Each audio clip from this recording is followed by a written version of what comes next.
основното нещо, което разбрах е, че ние всъщност сме предприемачи. До сега си мислихме, че не сме.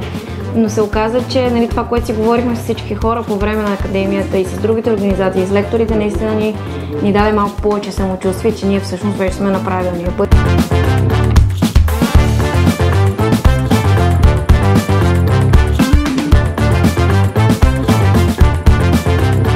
За мен беше изключително полезно да разбера как функционират и разсъждават всъщност фондациите, тъй като и двете звезди идваме от корпоративния бизнес.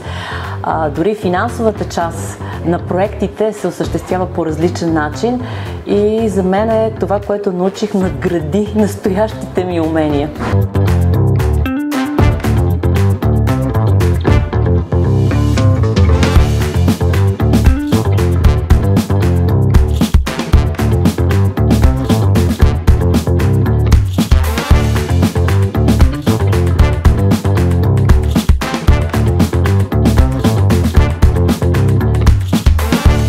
Според мен ценното е първо, че правиш контакт с други хора, съмишленици като тебе.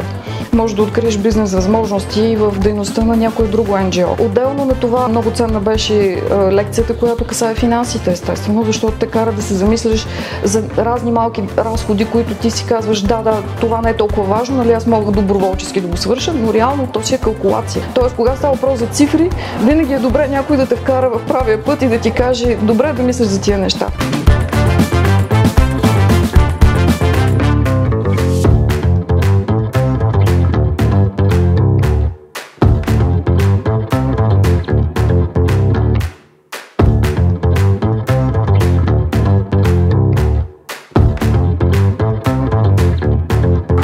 Най-важното е, научихме се да планираме и да работим с бюджети, да. Просто бизнес плана за бъдеще ще ни бъде много полезно нещо. Ние го игнорирахме и просто си слагахме тук 100 лева, там 50 и ще се оправим.